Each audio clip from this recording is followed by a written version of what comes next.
posteriormente entrar en el desarrollo. Y sucederá en los últimos días, que derramaré de mi espíritu sobre toda carne, y vuestros hijos y vuestras hijas profetizarán, vuestros jóvenes verán visiones, y vuestros ancianos soñarán sueños, y aún sobre mis siervos y sobre mis siervas derramaré de mi espíritu en esos días, y profetizarán. Hechos 2, 16 al 18. Producciones Ebenezer y Rema TV presenta La Escuela Profética del Ministerio Ebenezer, una transmisión en vivo desde la ciudad de Guatemala. Bienvenidos. Armas necesarias que Dios nos da para el último tiempo. Sin embargo, de nada nos sirve tener un arma si no sabemos cómo usarla, porque nos podemos meter un balazo en el pie, ¿verdad? Por no poderla utilizar adecuadamente. Tenemos que saber también quiénes son nuestros adversarios, genuinos, enemigos terribles, para no caer en un fuego cruzado, fuego amistoso, ¿eh? No sé si hay fuegos amistosos, pero así le llaman cuando alguien muere de esa manera, ¿verdad? Por la bala de un compañero. Entonces, que Dios nos ayude. Padre, en el nombre de Jesús estamos acá con mucha necesidad, definitivamente con muchísima necesidad de la revelación tuya. No podemos vivir de otra manera, Señor. Y tú abres y cierras puertas, Señor, para que nosotros podamos ser conducidos por el poder de tu Santo Espíritu. En el nombre de Jesús, permite que hoy que nos acercamos para ser equipados, catartizados y tener esta comunión contigo, con el Espíritu Santo y entre nosotros, Señor, podamos recibir la bendición tuya, el discernimiento, conocimiento, entendimiento, sabiduría, la prudencia, Señor, en el nombre de Jesús, para poder transitar en este trecho del camino que nos hace falta, pero también para poder orientar a la gente que tú has puesto bajo nuestro cuidado. De tal manera, Señor, que no seamos ciegos, guiando ciegos y caer en el mismo hoyo, sino al contrario, que seamos guiados por tu Santo Espíritu y tu palabra, Señor. Danos esa palabra, por favor, en el nombre de Jesús. Amén, amén y amén. Denle un aplauso al Rey bendito. Bueno, yo he estado hablando, le voy a poner una especie de pausa, no total, a lo que hemos estado hablando de la tribu de los desaparecidos, es decir, la tribu de los danitas, ¿verdad? Y yo he estado conversando acerca de la herencia. Lo último que he estado trabajando con los hermanos es la herencia de los danitas, ¿verdad? Que aparece en Josué capítulo 19, del verso 41, creo, en adelante, en donde se describen qué ciudades le dieron y qué representación tiene para nosotros, que deberíamos de ser considerados como la última tribu que estamos transitando en este mundo. Y esa cercanía la tendríamos con el Señor, con la tribu de Dan, que quiere decir juez. Ok. Pero dentro de todo esto y tomando en cuenta del tiempo final, y que los principios se parecen mucho a los finales, yo quisiera que analizáramos esto que tengo acá, y que seguramente lo están viendo aquí, de cuando Jesús es entregado, porque esta situación que vemos en Mateo capítulo 27 y en el final de todos los evangelios, es una traición, pero que tiene apostasía y que tiene blasfemia. Nosotros hemos entendido que hay una apostasía reversible y una apostasía irreversible. Y que el representante de la apostasía reversible, desafortunadamente, hermano, fue Pedro. Desafortunadamente, porque qué tremendo hombre de Dios, pero lo negó. Qué espantoso. Yo me pongo a pensar qué habrá sentido para atreverse a negar al Señor, y no una vez, ¿va usted? sino que 3 veces que habría en el corazón. Y claro que tiene pros y contras y todo lo que usted quiera, y tiene atenuantes y agravantes. Y uno de los atenuantes que yo le veo es que Pedro no estaba lleno del Espíritu Santo cuando hizo eso, y entonces después vino el Espíritu Santo y él fue pues redimido en esa situación. Pero el punto que yo quiero llamar la atención es que así como fue en el principio, va a ser prácticamente en el final. Y eso lo corrobora las epístolas apostólicas, cuando dice el apóstol Pablo que en el final del tiempo va a haber una apostasía generalizada.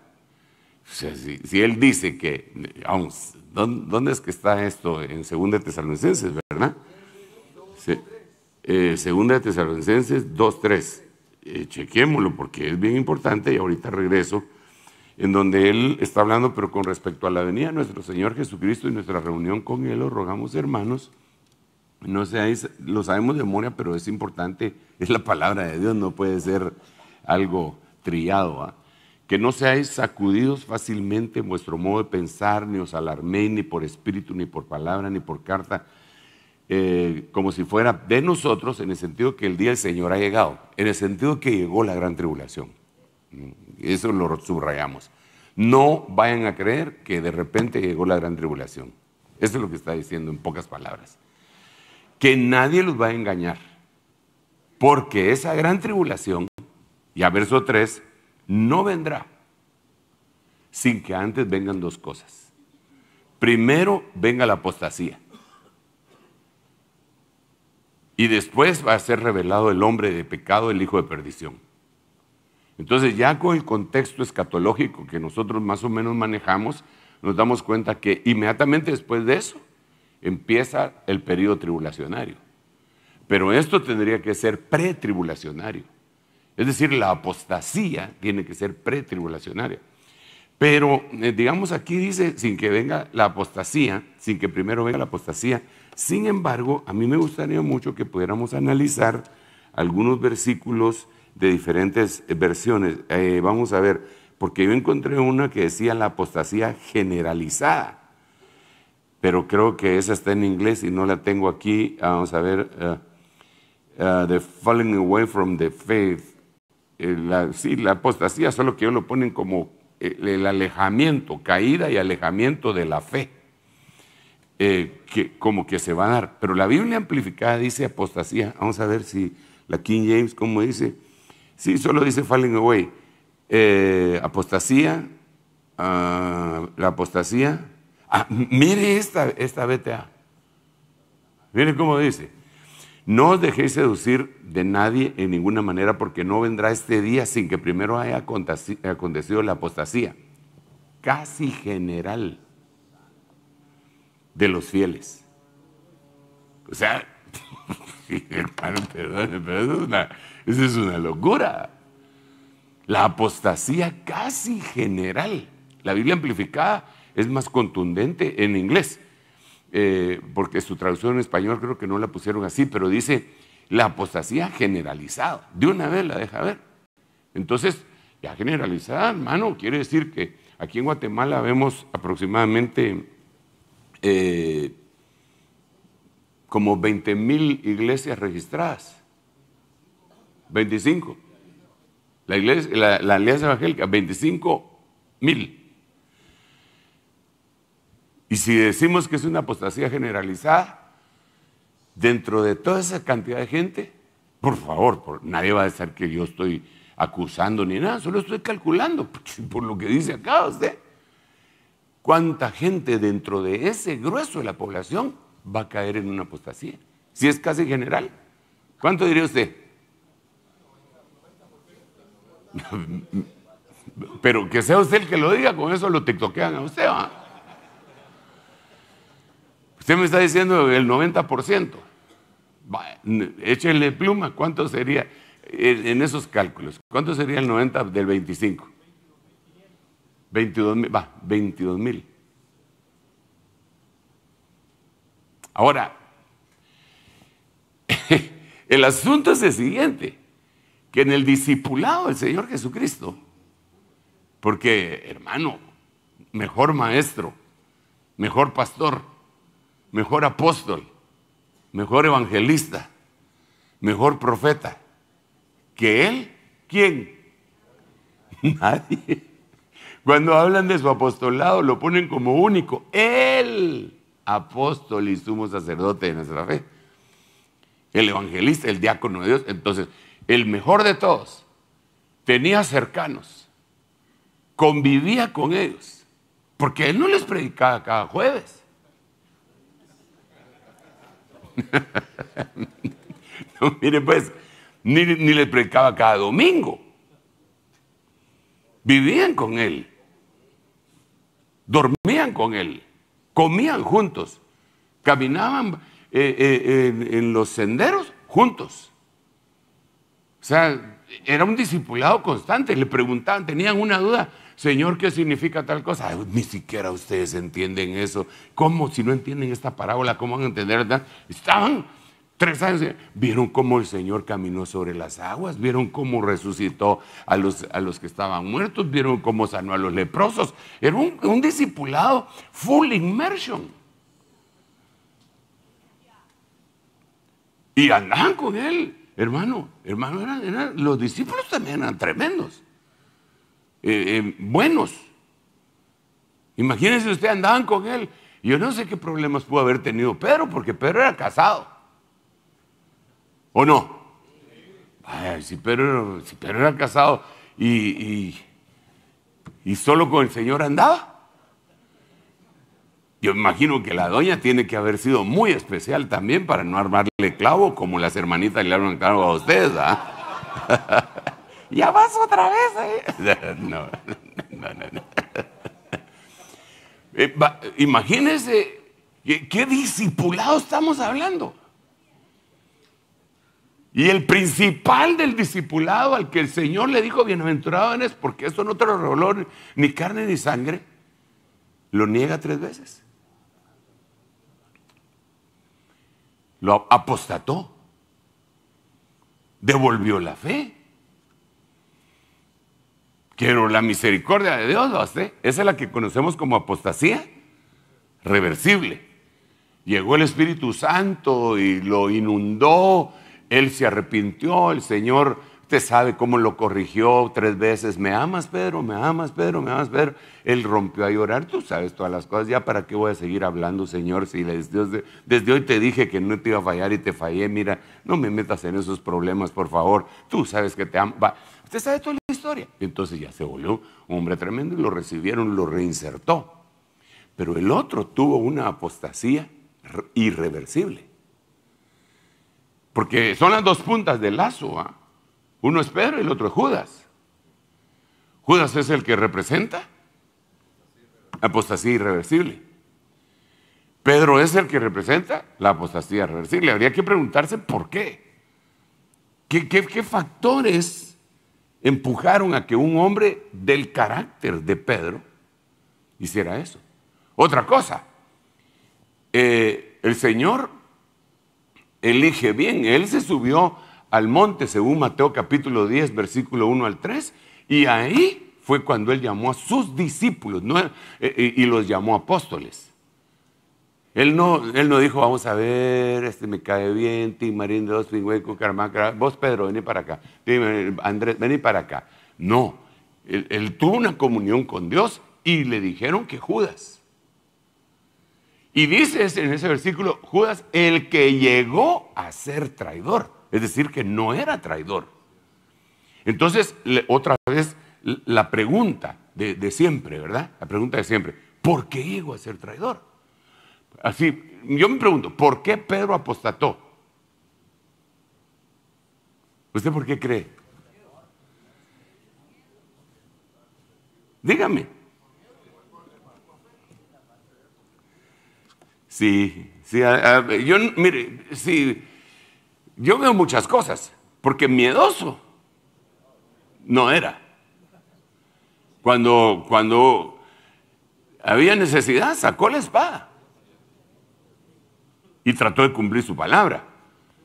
Y le voló machetazos al siervo del sumo sacerdote. O sea, cobarde no era.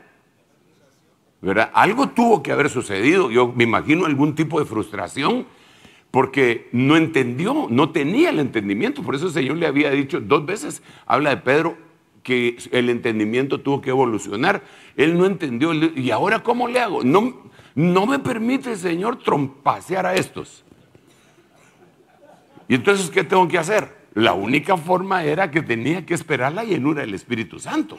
Eso no se puede, hermano, perdóneme, pero eso no se puede hacer en frío, en seco. Nosotros no podemos pretender ser valientes por nosotros mismos.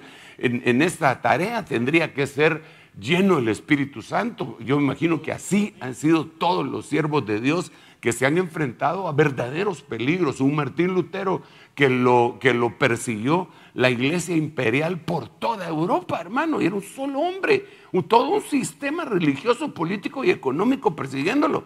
Y el tipo no se cuarteó, pero le ha de haber dado miedo. Usted nunca ha sido perseguido. Yo sí. A mí me han perseguido religiosamente. Y mis puros hermanos. Y se siente bien feo. Y le da a uno así como cuscús. Pero, y no solamente, yo me imagino que usted también, porque yo veo en la Biblia a hombres de Dios que le dijeron, no les tengas miedo, porque yo te he puesto frente de pedernal. Como quien dice, los vas a tener que enfrentar, porque este pueblo es duro de servir, pero no tengas, estoy contigo. No, que le digan a un Josué, no temas. Ya solo que le digan a uno, no temas, ya le da miedo a uno. ¿Pero por qué le dijeron que no tema? No temas. Ay, Dios mío, ¿con qué me voy a encontrar? Ni además, esfuérzate, sé valiente. Ay, Dios mío, saber con qué Godzilla me va a tener que batallar. Entonces, entonces yo digo, ¿qué fue lo que le pasó a Pedro? Pero me interesa mucho también qué le pasó a Judas. Porque Judas no era cualquier tipo, hermano. Mire, usted, su billetera llena de plata, no se la da a cualquiera. Solo a su mujer. Ahora seguimos necios, ¿verdad? Solo para que se despierte, hombre. Usted, su billetera llena de plata, no la deja. Usted se la da a una persona de confianza. ¿O no? Claro. Usted, las contraseñas de sus cuentas de banco, solo a la de mucha confianza. Ya sabe, y ahí está. Y Judas era de esos. Llevaba la bolsa. Él llevaba la contabilidad. Él metía la mano, o sea, le tenían confianza. ¿En qué momento este hombre se desvió? Yo tengo mi teoría que muchas veces, en algunas oportunidades se la he compartido a ustedes. La teoría que yo tengo es que Judas sí creía que Jesús era el Mesías.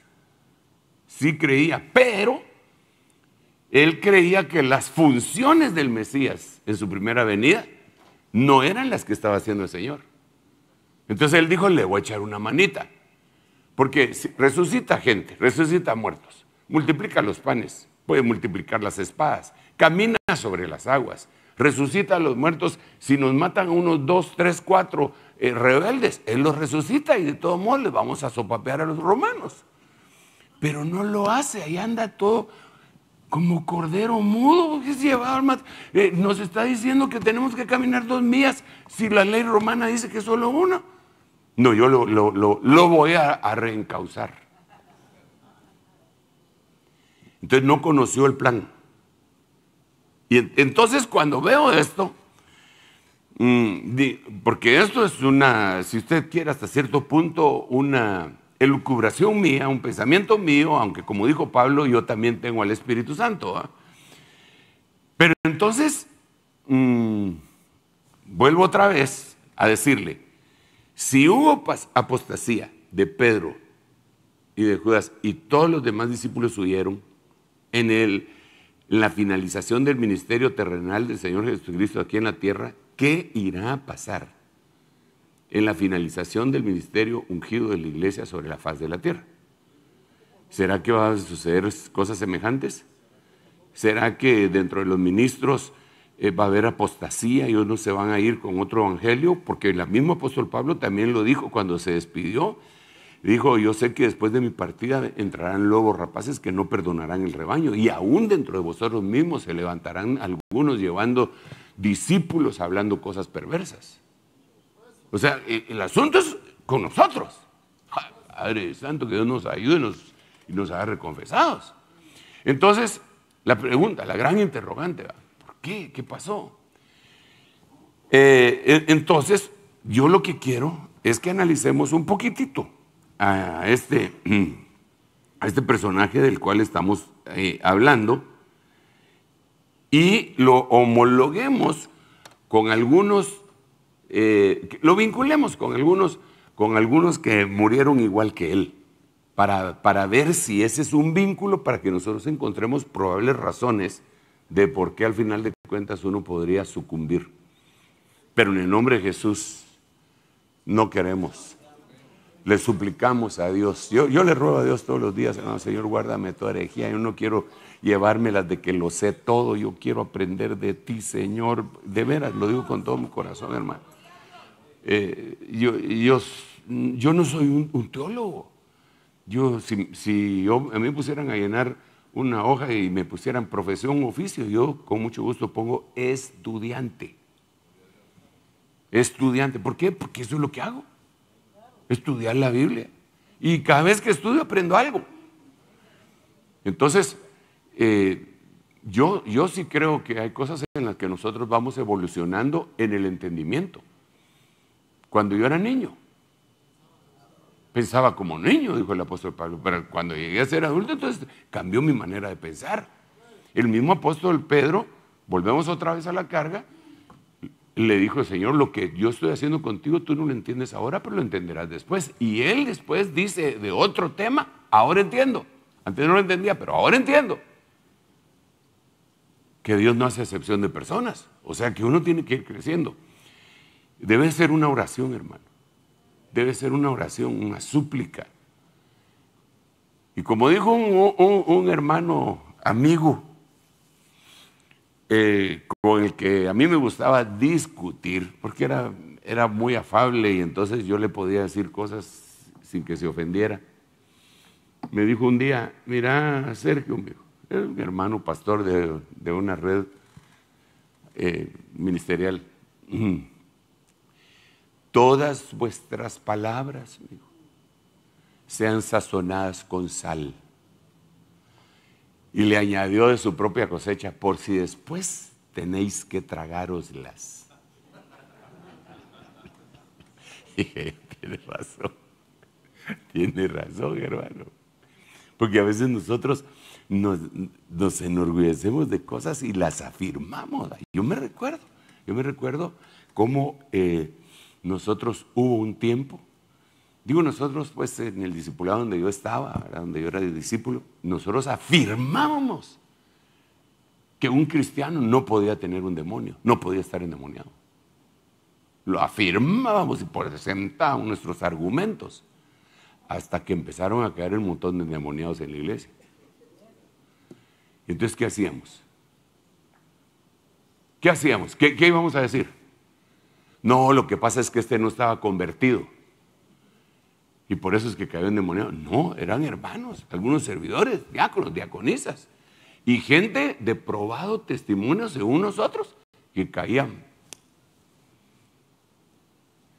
Entonces el Señor nos hizo ver que teníamos que tragarnos nuestras palabras y entonces entender que no puede ser un cristiano poseído por el demonio, porque su espíritu humano ha sido protegido y vivificado por el Espíritu de Dios. Esa es habitación del Espíritu de Dios, ahí no puede el diablo. Pero el alma que todavía está bajo conquista, ahí sí es el campo de batalla. Y entonces ya empezamos a ver versículos así a Pedro le dijeron aparte de mí Satanás, y Pablo decía que había un mensajero de Satanás que venía y que lo abofeteaba y tal. Y entonces empezamos a ver que parecería que el cuerpo y el alma sí podían. Pero lo que le estoy tratando de decir es que a veces, que no nos sabemos todas. Hágame el favor de convencer al que tiene la parte de usted y dígale, pues no te las sabes todas, no te hagas mucho. Dígase, pues no te las sabes todas. Yo sé que sos inteligente y brillante, pero no te las sabes todas. Usted véngase y dígale, vos tampoco, ¿verdad? Vos tampoco, no te hagas. Bueno, pero entonces leamos acá esto, ¿verdad? Entonces dice, acá vamos a ver. Dice, cuando llegó la mañana, todos los principales sacerdotes y los ancianos del pueblo celebraban consejo contra Jesús para darle muerte. Y después de atarle, le llevaron y le entregaron a Pilato, el gobernador. Entonces Judas, apareció el peineo, el que le había entregado, viendo que Jesús había sido condenado, o sea, no me funcionó el plan, no se está defendiendo, no vinieron los ángeles del Padre a defenderlo. Entonces dice que sintió remordimiento. Bueno, esta versión puso remordimiento. ¿Por qué no buscamos qué palabra es la que verdaderamente dice aquí? Vamos a ver. ¿Qué versículo era? Perdonen, hermanos. 3.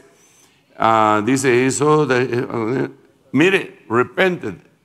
¿Qué palabra es? Es metamelomai, que es voz media, preocuparse posteriormente, es decir, lamentar. Preocupar, cambiar de preocupación, por lo tanto cambiar de idea es arrepentimiento, metanoia. Porque nosotros decimos, no, él no se arrepintió, él tuvo remordimiento, o sea que se mordió la lengua y el cachete. No tuvo nada de remorder, es así. Él se arrepintió, dijo, me tonteé. Pero ¿y entonces si no todos los arrepentidos se salvan? No, depende a quién vas después de que cambiaste de mente. ¿Y a quién se fue él? ¿A Jesús? Entonces dice, Judas, el que había entregado, viendo que Jesús había sido condenado, sintió remordimiento, todos ponen remordimiento. Mire, esta NRBP dice, volvió arrepentido. La 1909 volvió arrepentido. Porque si es un problema para nosotros, ¿verdad? Bueno, se arrepintió, fue porque todos los que Dios no va a dejar de perdonar el corazón contrito y humillado al que se arrepintió. Sí, pero hay que ver a quién se fue. Entonces miremos qué dijo. Volvió y vamos a ver aquí. Y devolvió las 30 piezas de plata a los principales sacerdotes y a los ancianos, diciendo, he pecado, entregando sangre inocente. Pero ellos dijeron, ¿a nosotros qué? Ese es tu problema, mano. Entonces él, arrojando las piezas de plata en el santuario, se marchó y fue y se ahorcó. Híjole, hermano. Entonces aquí yo saco una conclusión que digo, tenemos que entender a Judas para nunca parecernos a él en eso. Entonces digo yo, él murió entre el cielo y la tierra.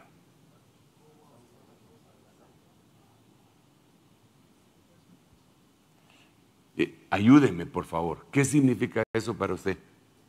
Que él murió entre el cielo y la tierra. Él tenía dos ideas, tenía la idea celestial y la idea terrenal. Es lo que platicábamos, ¿verdad? Hace algunos días yo le estaba explicando a la iglesia, recordándole más que todo de cómo Zacarías capítulo 9, versículo 9 dice que Jesús en su primera venida viene en un asno, en un pollino, viene montado en un burrito. humilde, manso y humilde. Así dice, alégrate, hija de Sión, porque aquí tu rey viene sentado en un asno, viene humilde. Su entrada triunfal, terrenal, pero la segunda venida. ¿Pero de dónde viene? El caballo no está en la tierra. Viene del cielo en un caballo blanco, poderoso, destruyendo, Señor de Señor, Rey de Rey, destruyendo y haciendo pedazos. Y eso es lo que nosotros quisiéramos, eso es lo que quisieron los judíos. Pero obviaron la otra parte, entonces mezclaron. Entonces, ¿qué le pasó a Judas? Murió entre el cielo y la tierra. No mezclemos eso. Seamos definidos. Mire, ¿hacia dónde vamos nosotros? ¿Realmente qué es lo que queremos nosotros? ¿A dónde queremos guiar a nuestra gente? ¿Para qué nos pusieron? ¿Verdaderamente creemos que esto es una cuestión que implica la eternidad y que viene la eternidad y eso es lo que estamos predicando? ¿O lo que estamos proveyéndole a la gente es un seminario para convertirse en millonario en 5 pasos? Porque entonces estamos mezclando las cosas y es así. Yo sí entiendo que nosotros debemos de orientar a la gente, enseñarle a la gente y decirle, mire, no, usted tiene que hacer esto terrenalmente porque está vinculado a lo espiritual y a lo celestial. Pero su destino no es este. Por eso el Señor dijo, yo soy el camino, la verdad y la vida. Y nadie llega al Padre. ¿Cuál es la meta? El Padre. ¿Cuál es la meta? Hermano, el cielo. Yo oí con mis propios oídos. Kiko diría con mis ojos tapatíos, pero no, mis oídos tapatíos no son más. Yo oí a un ministro extraordinario en la palabra, un buen orador, yo sinceramente lo admiraba cómo exponía. Me peleaba con él por lo que exponía. Y cuando teníamos algún grado de amistad, yo le decía, pero yo no estoy de acuerdo con esto, pero ¿cómo lo exponía? Y yo oí decir a él lo siguiente. Y era un hombre tremendo. Dijo, yo no he encontrado en la Biblia un texto que diga, porque así hablaba, así con la voz impostada y todo, un texto que diga que nosotros vamos al cielo. Entonces yo me le quedé viendo.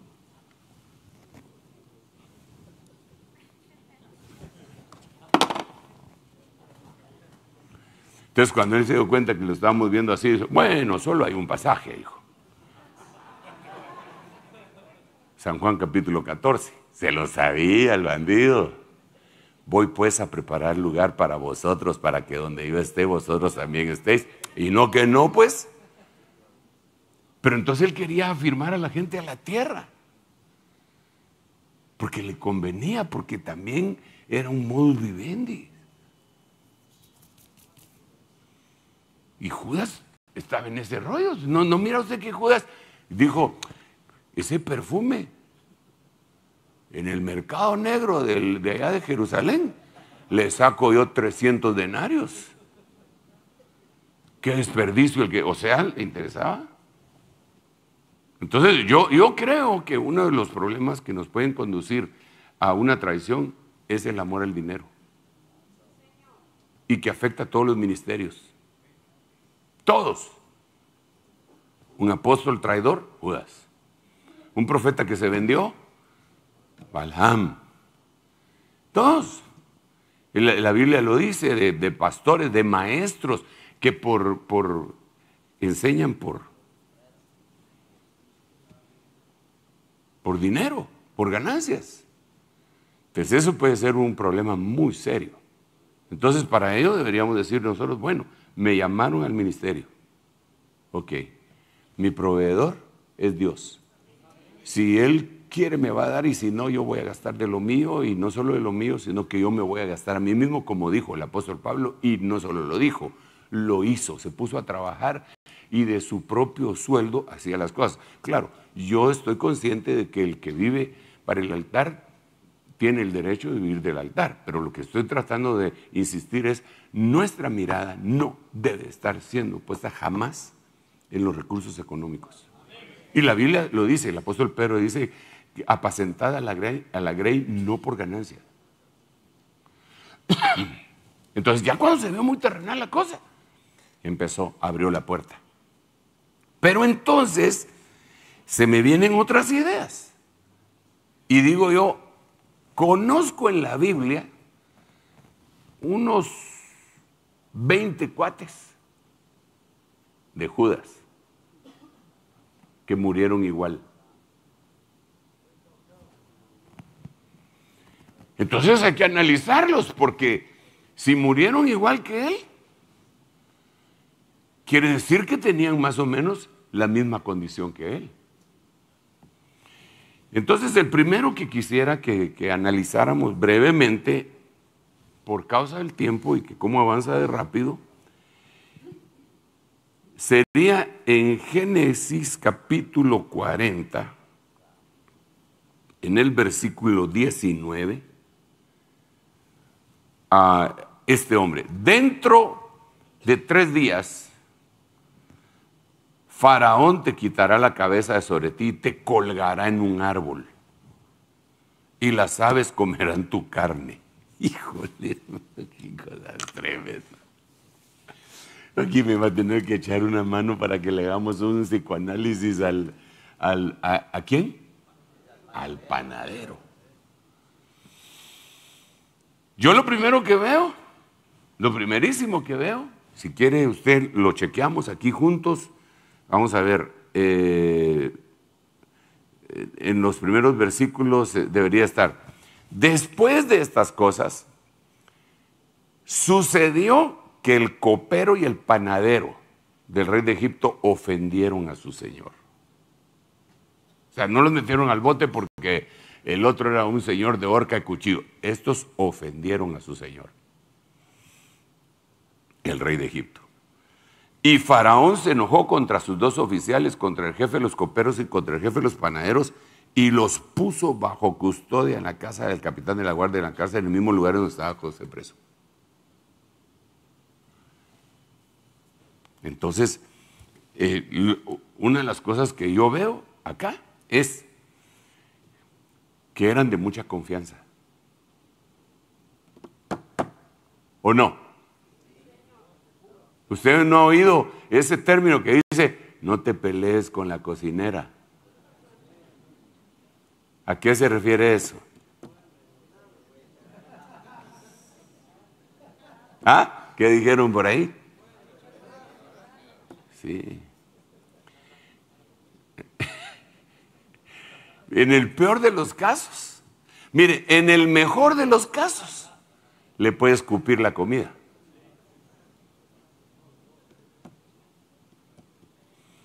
Nosotros tenemos un hermano pastor que no es de aquí de Guatemala, es de otro país, y que en los primeros días antes de ser llamado al ministerio a tiempo completo, él fue dueño de un restaurante.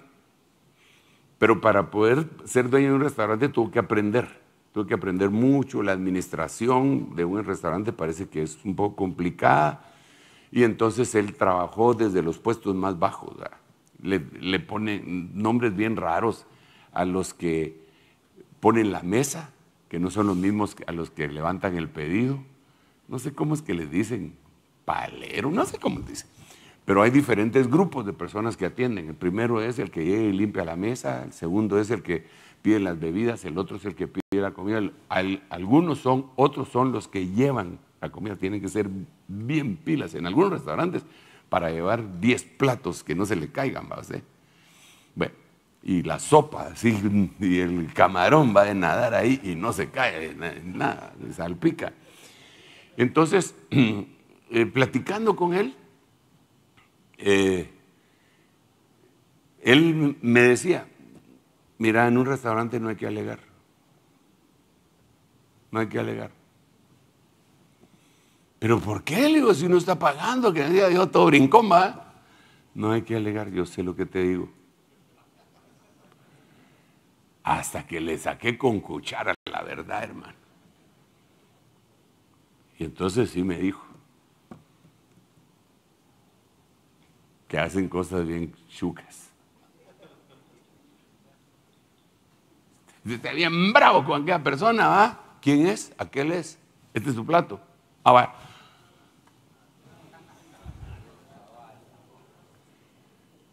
Parecería un chiste. No estoy acusando a nadie, por eso esto fue en otro país, en otro planeta. Como usted sabe que ahora descubrieron vida en Marte, dice, ¿va? Hay que analizar esas imágenes, ¿ya las vieron ustedes? De una bestia que apareció ahí, que una cámara tomó una foto. Como ahora con la inteligencia artificial nos meten unas buenas tonteadas, uno no se puede ir de bruces de una vez, ¿verdad? Pero bueno, entonces ahora regreso acá. Esta gente era de confianza, un rey. Usted sabe de lo que se dice del tirano este de Venezuela, que él tiene a sus cocineros, a la gente que le alimenta, lo tiene vigilado. Los cubanos lo tienen vigilado, porque lo están protegiendo. Guardia cubana, ahorita lo están cambiando para el grupo Wagner, que son los mercenarios rusos. ¿Por qué? Porque lo pueden envenenar. Así. ¿Cómo ofendieron estos al Señor? ¿Cómo ofendieron estos a su Señor? Eran de confianza. Entonces, somos nosotros de confianza. Hermano, es más fácil ofender a alguien cuando uno le tiene confianza. Porque a veces cruza el límite. Entonces dice, y Faraón se enojó contra sus dos oficiales. Entonces lo primero que vemos es que eran de confianza, ¿va? Andaban, y Judas también andaba con el Señor. Así que estamos hablando de gente cercana. No que te va a traicionar a ti, no, porque eso fue lo que le dijeron, lo que el Señor le tuvo que ministrar a Samuel. No te rechazaron a ti, me rechazaron a mí. Esa es otra cosa bien tremenda, que un hombre puede llegar a empezar su apostasía rechazando la autoridad. No, mejor se lo voy a leer. Vamos a ver, ahorita regreso con este. Vamos a ver, por favor, téngame paciencia, que Padre Santo, me quedan unos 5 minutitos, pero tranquilos. ¿Cuál es? Ok, lo voy a poner aquí para que lo miremos de diferentes versiones. Capítulo 1, versículo 8. No obstante, de la misma manera, también estos hombres, soñando, mancían la carne, rechazan la autoridad y blasfeman contra las majestades angélicas.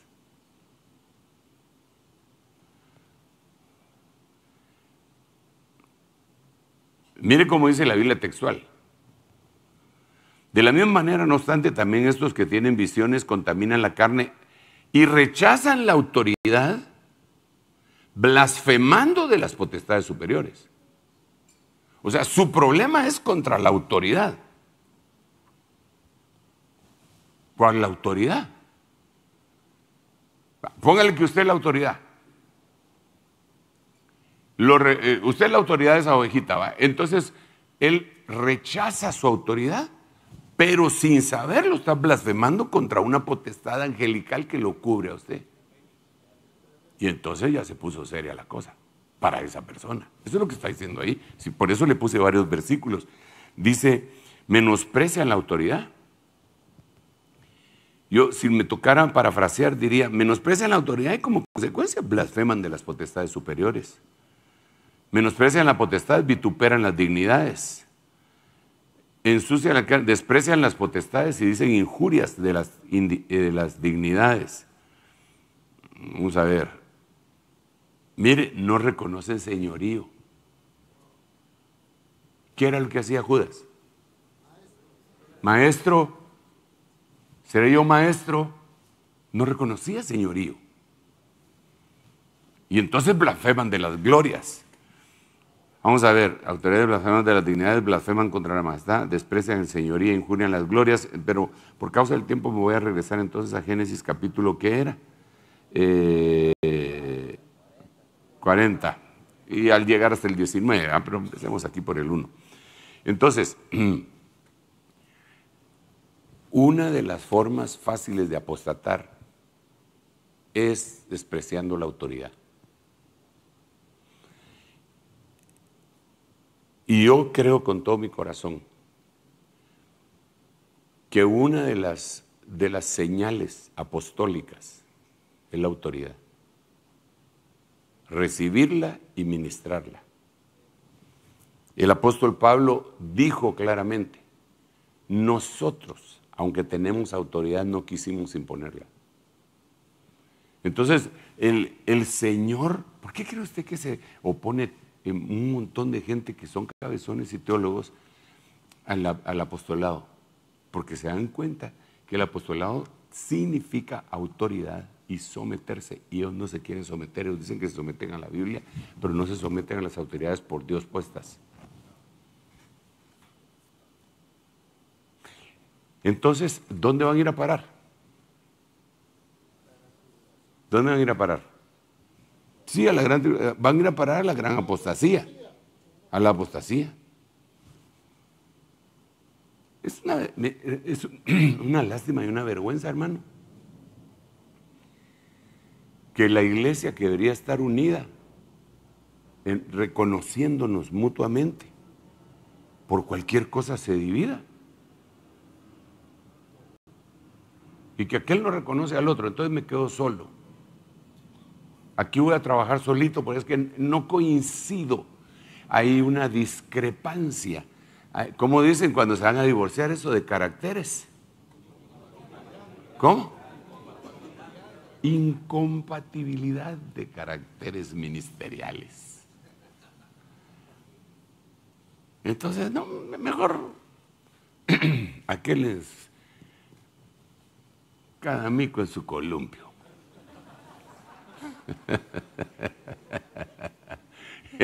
Entonces, qué triste, hermano, cuando lo que deberíamos de tener es consolidación, porque dice la Biblia, una voz es mi amado, viene saltando sobre los montes, brincando sobre los collados, una sola voz. Bueno, sigamos leyendo, aquí va a estar difícil porque de veras tengo un montón, hermano. Se los voy a decir así rápidamente los que tengo, y si usted tiene más, ahí me los pasa, pero yo tengo que hacer un estudio exhaustivo de esto. Está Absalón, están los reyes amorreos, que dentro de los cuales estaba el rey de Jerusalén, rey de Hebrón, rey de Jarmut, rey de Laquis y rey de Eglón. Eso está en Josué 10:26. Está Amán, también murió entre el cielo y la tierra. Están los hijos de Amán, que también los colgaron. Están los 7 hijos de Saúl, que los gabaonitas pidieron, que también los ahorcaron. Está Aitofel. Ese Aitofel, que clavero, hermano, da un consejo y no se lo siguieron y va y se mata. ¿Qué cosa más tremenda? Está el rey de Jai. Está los príncipes del pueblo que se unieron a Baal Peor en Números 25:4, en donde la Biblia del año 60, Dios le dice a Moisés que los tienen que colgar, los tienen que ahorcar. Está Saúl y sus hijos, está Bigtán y Teres. Todos ellos murieron de esa manera. Entonces, ¿cuál es la idea, verdad? Que yo quisiera que analizáramos y que le hiciéramos el seguimiento. Que viéramos la vida de esos personajes respecto al reino de Dios. ¿Qué fue lo que les pasó? Porque van a coincidir en una misma muerte. Otra cosa tremenda. Que tal vez no le hemos tomado en cuenta totalmente a usted, pero que lo deberíamos de tomar en cuenta. Cuando hay restricciones en el libro de los Hechos, para mangiare. ¿Sí recuerda usted qué es lo que dice los apóstoles? Que no deben de comer. ¿No se acuerda? Hemos llegado a la conclusión, en pocas palabras, que coman lo que quieran, pero que no coman comida sacrificada a los ídolos. Es decir, fiambre, ¿verdad? Que usted se acaba de comer hace un rato, un poco, pero es otra cosa. ¿verdad? Que no coman comida sacrificada a los ídolos. Que no coman, ¿qué otra cosa decía? Y que se apartaran de fornicación, ¿verdad? Pero dice también de ahogado. Leámoslo. 15, 19. Hechos, ¿verdad? Vamos a ver. Hechos, capítulo 15. Por lo tanto, yo opino que no molestemos a los que entre los gentiles se convierten a Dios, sino que les escribamos que se abstengan de cosas contaminadas por los ídolos, de fornicación, de lo estrangulado. Pero nosotros cuando hablábamos de estrangulado, solo pensábamos en las gallinas, como nuestras abuelas la mataban, ¿verdad? Que la agarraban a las flores y les hacían ¡fa! Y de todo modo las comíamos estrangulado, ¿verdad? Y fíjese qué tremendo eso, porque digo yo pensaba, ¿y por qué estrangulado no? ¿Por qué? ¿Por qué estrangulado no? Y entonces tenemos que ver el contexto, que a veces lo hemos aplicado únicamente al sacrificio expiatorio del Señor Jesucristo, pero debe de haber otras. Aparte de esa gloriosa realidad, deben haber otras enseñanzas ahí también, ¿verdad? Cuando dice, sin derramamiento de sangre. No hay redención, no hay remisión de pecados. Entonces, el estrangulado no sacó su sangre. Vosotros en vuestra lucha contra el pecado no habéis peleado todavía hasta el punto de ¿estás estrangulado? No, reprendo en el nombre de Jesús.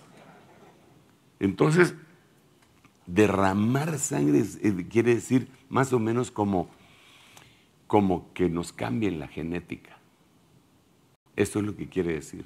Bueno, y entonces aquí quisiera ir finalizando por causa del tiempo, aunque me apasiona y me gustaría seguir hablando, pero le quiero decir lo siguiente, que una de las formas de derramar sangre es la Santa Cena. Por eso es que menciono el versículo, vosotros en vuestra lucha contra el pecado no habéis peleado hasta el punto de derramar sangre. Yo creo que en la Santa Cena hay, espiritualmente hablando, lo literal, lo material, pues ya sabemos que es figura y que tiene sus consecuencias espirituales y celestiales, pero al final de cuentas lo que está diciendo es, Señor, desaloja mi carnalidad y que tu carne venga a nosotros. Señor, quiero derramar mi sangre para que sea tu sangre la que purifique lo que corre por mis venas. Vosotros en vuestra lucha contra el pecado no habéis batallado hasta el punto de derramar sangre. Vosotros habéis sido redimidos de la vana manera de vivir heredada de vuestra sangre, de vuestros padres. Yo creo que la Santa Cena hace eso. Y como esta es la primera semana del mes de noviembre y estamos aquí, yo quisiera poder ministrar la Cena del Señor. No sé si les dieron los elementos. Yo quisiera que me trajeran aquí el pan y el vino. Ahorita. Que si me lo pueden traer. Gracias hermano. Gracias, hermano. Vamos a un poquitito. Muy bien, gracias. Hermanos, debo de disculparme por no continuar. Conmigo mismo me tengo que disculpar porque creo que el tema es muy rico y que deberíamos de analizar. Por lo menos le dije a los que tengo aquí, ¿verdad?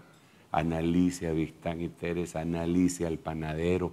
¿Qué otras cosas tiene el panadero que no dijimos, verdad? Y lo que significa también que es la muerte, que este es el panadero. Pero esto es la sangre que nos vivifica, la muerte y la resurrección.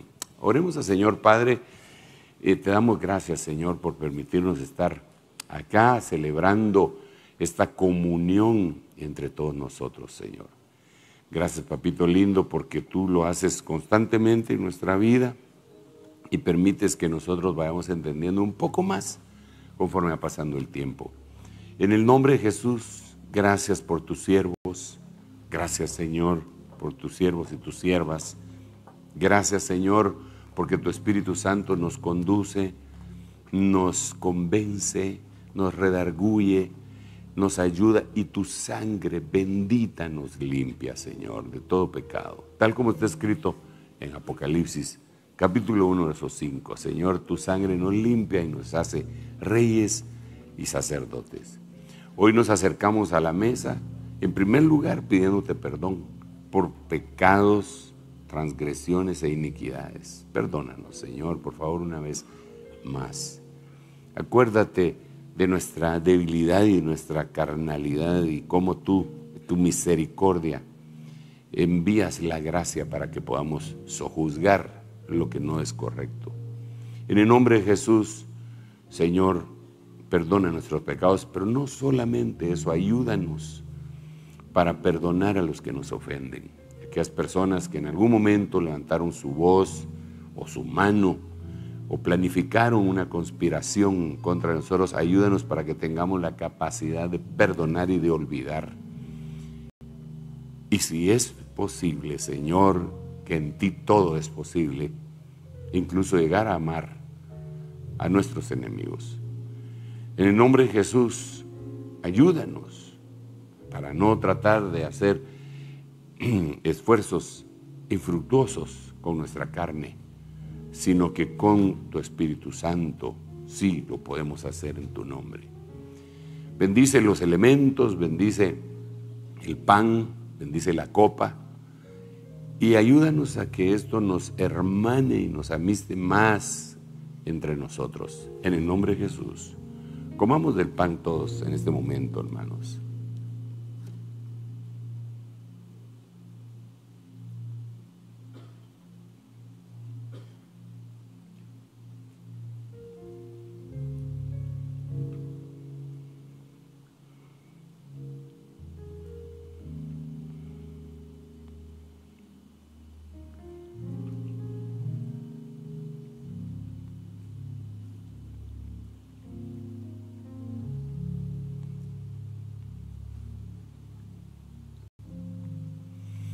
De la misma manera, Señor, levantamos la copa del nuevo pacto en tu sangre, que nos vivifica, Señor.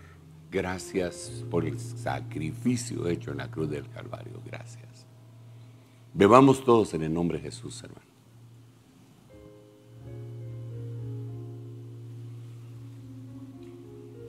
Gracias, Señor. Gracias. Gracias, gracias, gracias. Qué bueno eres tú, Señor. Gloria a Dios. Cantemos un himno, mi amado hermano, de gratitud, no sé.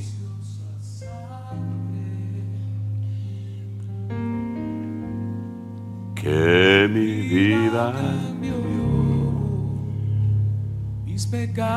preciosa sangre, gracias, ha quedado atrás el pasado sin Dios. Wow, gracias. En esa cruz, la historia cambió mi historia, cambió tu historia, esa cruz. Aleluya, qué bueno es el Señor. Donde donde yo encontré la razón de vivir. Gracias, Padre. Amén. Quiero aprovechar para saludar a mis hermanos que están conectados en Zoom,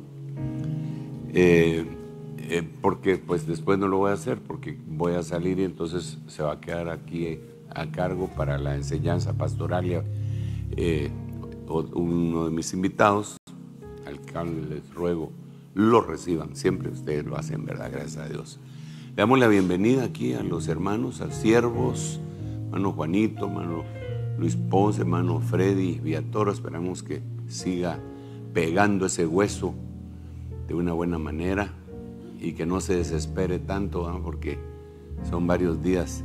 Hermano Samuelito, ahí estuvimos en Ecuador, qué hermoso lugar. Hoy vamos a estar, primero Dios, con hermano Gerardo Santiago. En la noche me toca predicar ahí, que Dios me agarre confesado. Apóstol Freddy también, Freddy Franco.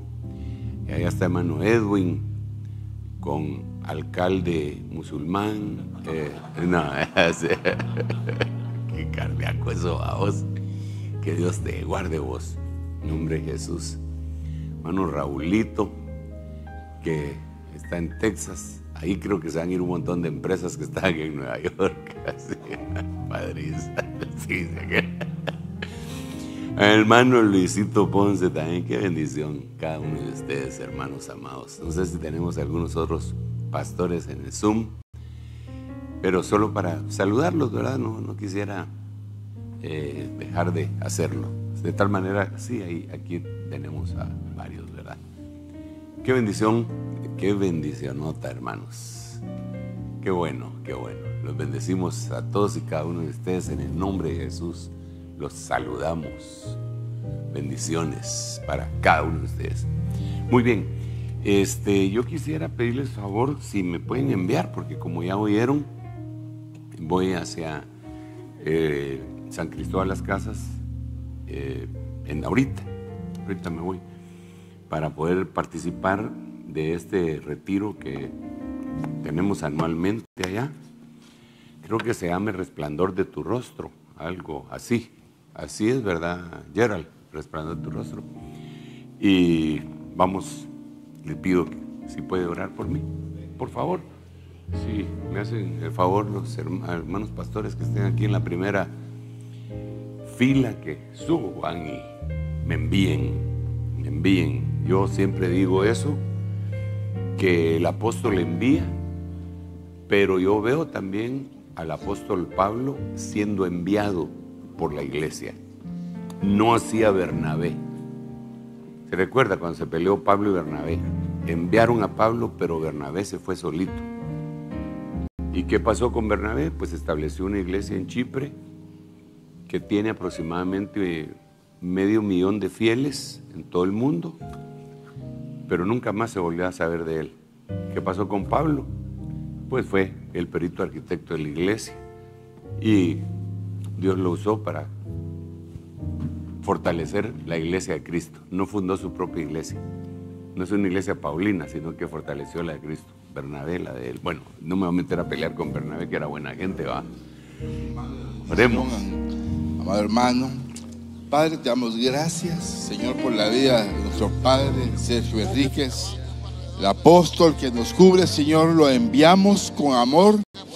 Te pido que no falte tu acompañamiento, tu revelación, tu unción, Señor, tu vigor. Dale fuerza, Señor. Te pido que lo guardes de todo mal, de su salida, su estancia y su regreso, Señor. Al mismo tiempo a su familia que aquí está. Espero, Señor, que Dios sigas levantando cada día más a nosotros también a imitarlo en lo que Él imita a Cristo. Lo enviamos con gozo y esperamos también con la misma bendición, con gozo de parte tuya. En el nombre de Jesús, prospera integralmente su viaje, Señor. Lo enviamos nosotros como sus hijos y también la iglesia a este lugar, México, Señor. En el nombre de Jesús, que vaya y que dé mucho fruto, Señor, y que también traiga victorias espirituales acá. Gracias. En el nombre de Jesús. Amén. Muchas gracias, hermanos. Dios les bendiga. Gracias, hermanos. Recibo la bendición y ustedes gócense acá. Vamos a cantar. Si quiere cantar, ¿verdad? Aleluya. Qué bueno, qué bueno. Aleluya. Gloria al Señor. Seguimos alabándole con Producciones Ebenecer y Rema TV presentó La Escuela Profética de Ministerios Ebenecer. Una transmisión en vivo desde la ciudad de Guatemala. Para más información visita nuestro sitio web ebenecer.org.gt.